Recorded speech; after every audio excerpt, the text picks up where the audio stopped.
What's up, YouTube? It's your boy Will Motivation back again with another video, and today we are talking about the top 5 most unreliable exotic car brands out there. Now, right now we are in the Aston Martin Vantage 2020.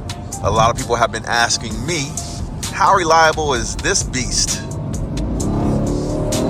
Woo! Hey, you got to worry more about the traction being unreliable than the actual car, and we'll get into that as well. Towards the end of this video, we'll do a little bit of an owner's perspective on the reliability of the 2020 Aston Martin Vantage, because yeah, a lot of people wonder what's up with the Aston Martin and its reliability. So we'll get into that as well. We're talking about exotic car brands and exotic car makers, and so I'm gonna do it 1 through 5, with I guess number 1 being the most unreliable brand for exotic cars, and then number 5 being the least on this list.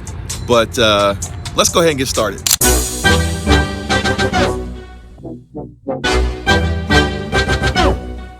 I actually at one time was looking for a Maserati, and they're known for really sounding good. They have Ferrari engines in some of the models, and based on my research, I decided against getting a Maserati because I was worried about the maintenance costs and if something went wrong. And so based on my research, that was actually number 1 on the list, Maserati.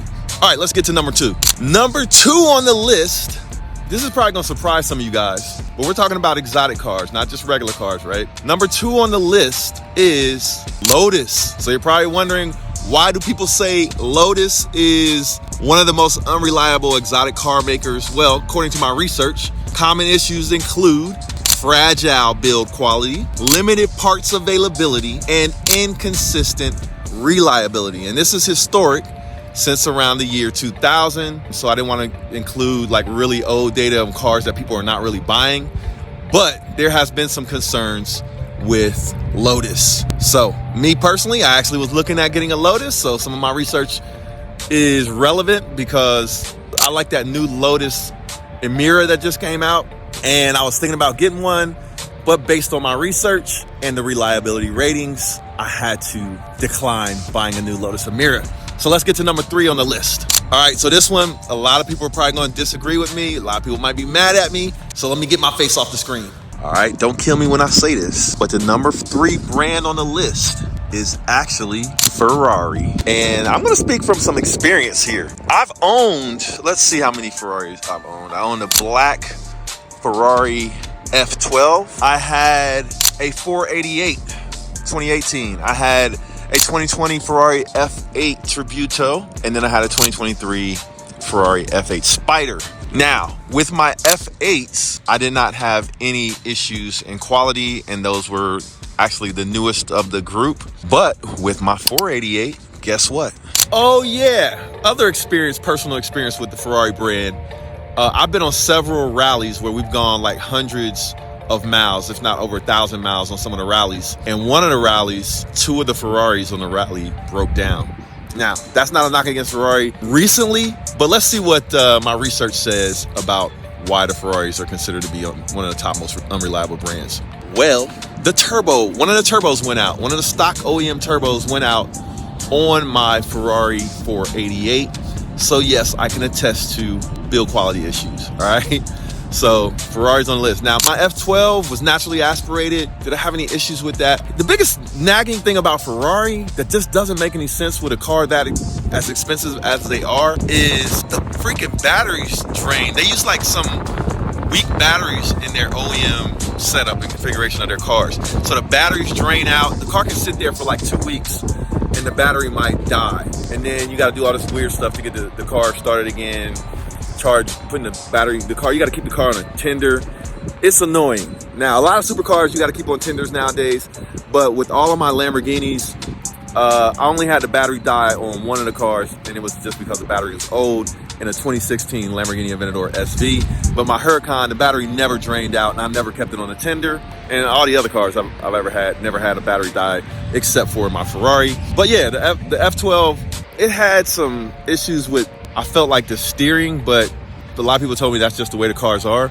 So yeah, Ferrari's number 3 on the list. A lot of the cars had clutch issues.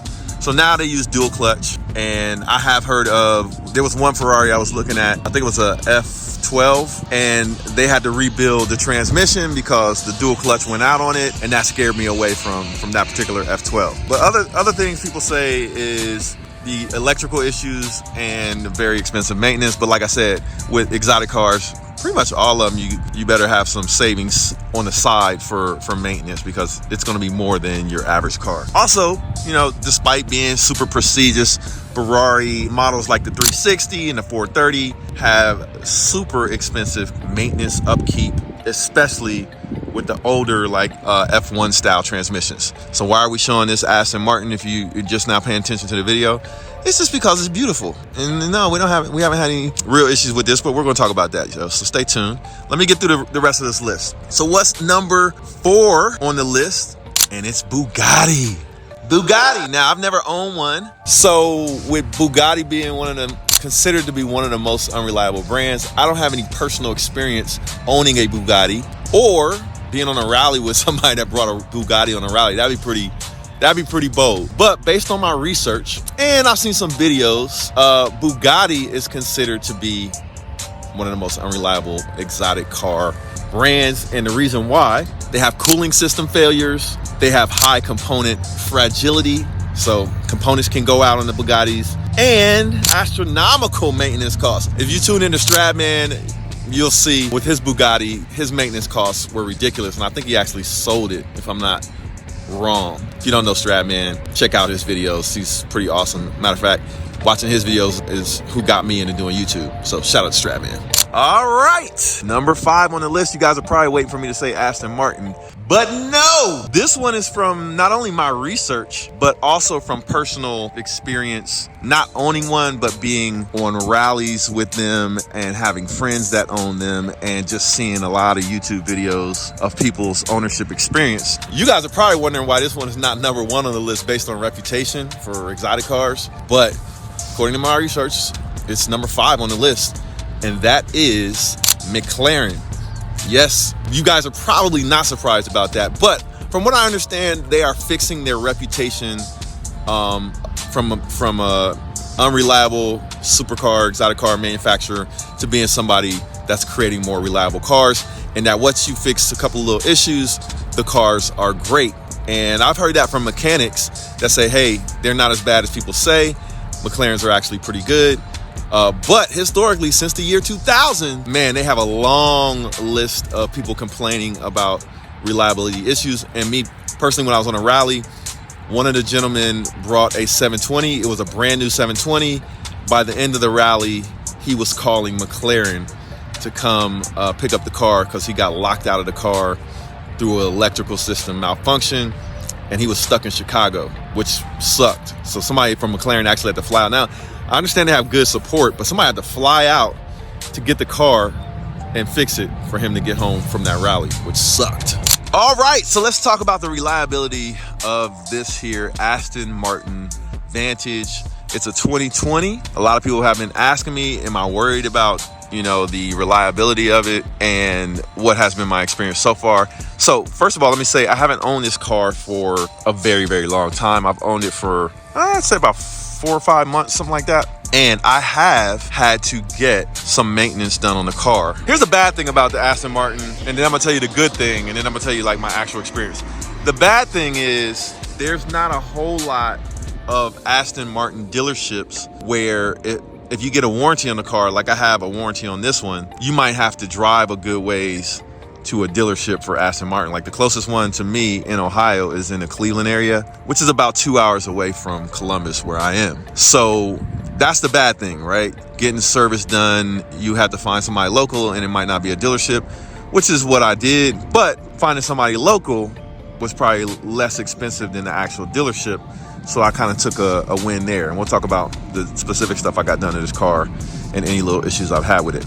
Now, what's the good thing about Aston Martin, ownership from a reliability perspective? And that is, actually, I'm gonna show you right here because it's a little different in the Aston Martin. So under here is a little switch. It's a little awkward. That's the trunk release. And there's a little switch up here. There it is.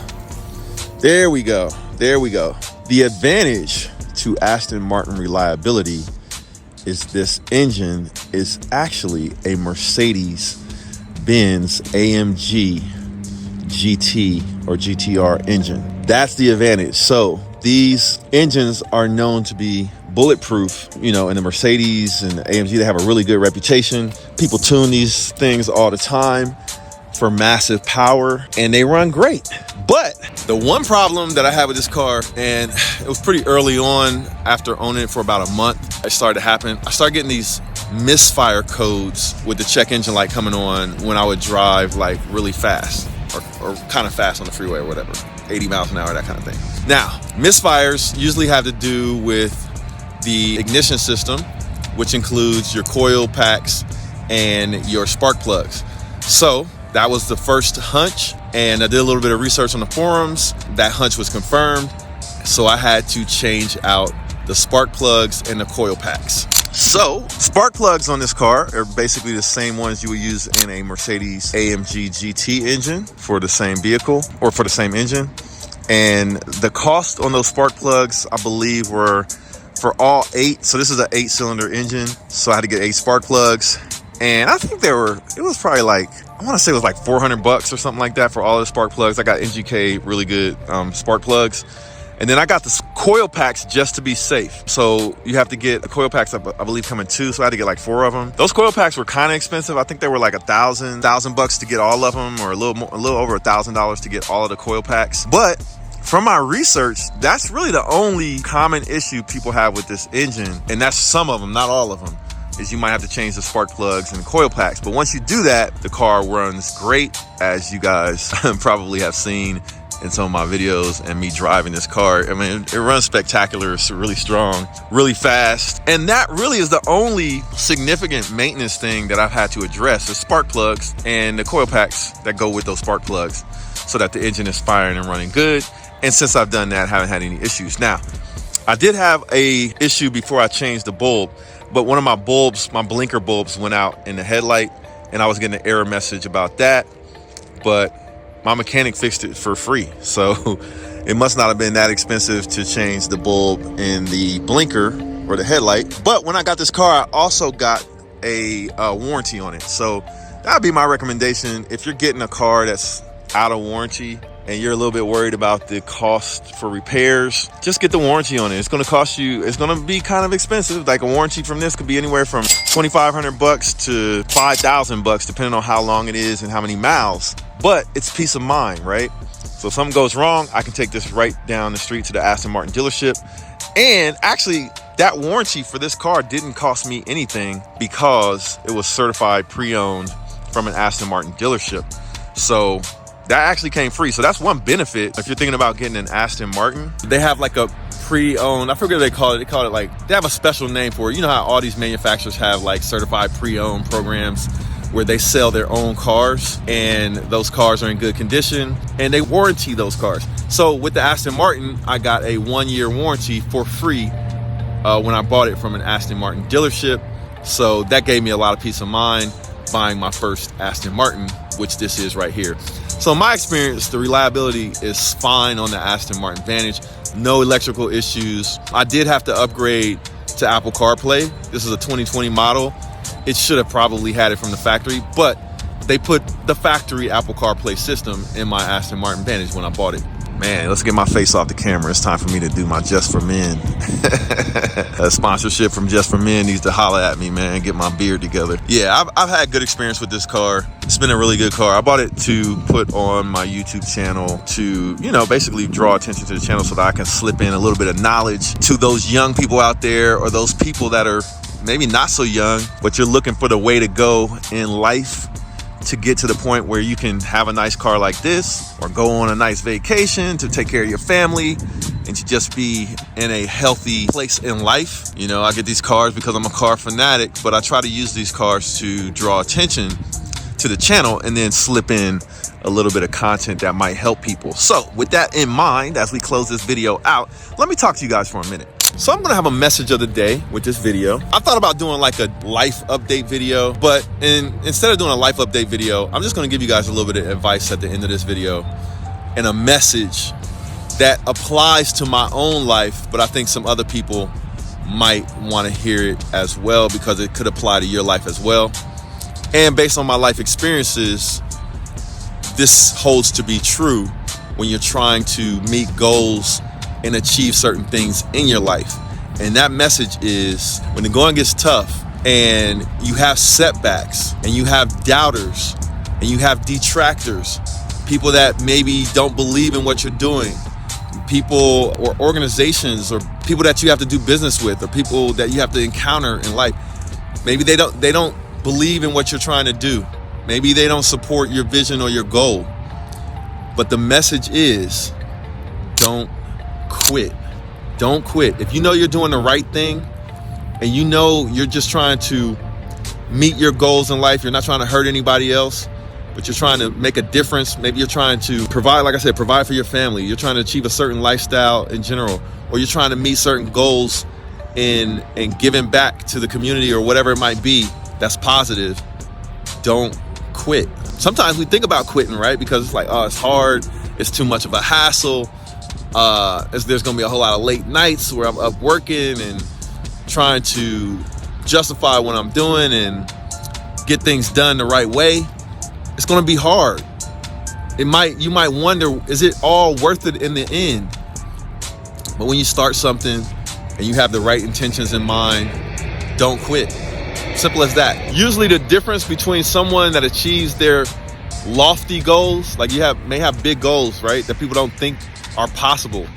You may have big goals, right? The difference between the person that achieves those big goals and the person that doesn't is the person that achieved it, he didn't quit when the stuff got hard. The person that didn't achieve it, they quit as soon as stuff got hard. So my message to you today is, whatever you're doing, whatever you're striving for, as long as it's positive and good, don't quit. Peace.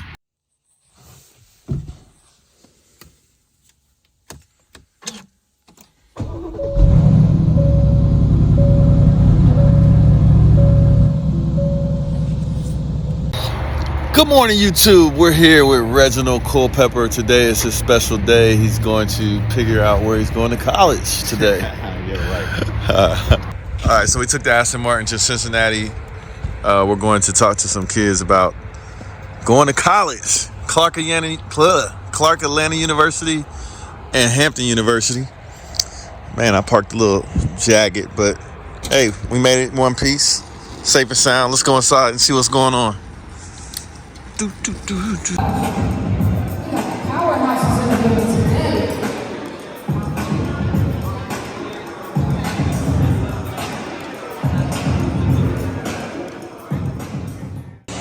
All right, so we're at Princeton City High School for the career. It's like a career fair, job fair. A lot of HBCU alumni represent here, so check it out. These are the sponsors for the event. HBCU Connect, shout out. Let's check out some of the companies that are here for sort of like a career day. Got Premier Health here.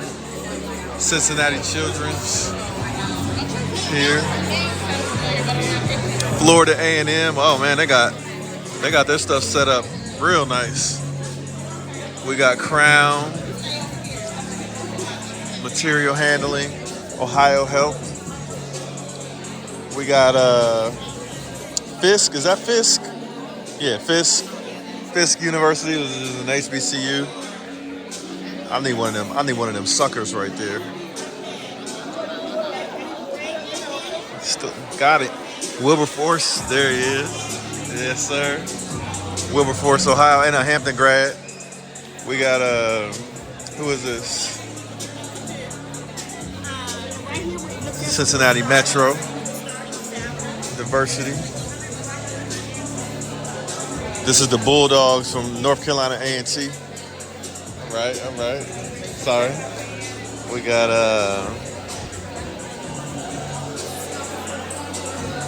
excuse me. Scholarship. Cincinnati Police Department. We got Cincinnati Reds. Nice. Okay. Hampton University. This is the greatest university on earth. Hampton. That's where I went to school, in case anybody doesn't know. Kentucky State University, right there.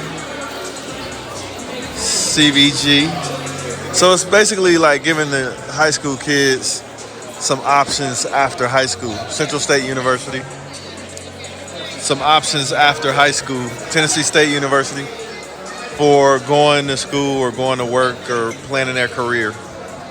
So we're going to have like a little kickoff as well, I believe, at 10 o'clock, something like that.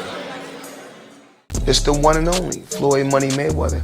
I'm here to tell you guys to go to Wheel Motivation.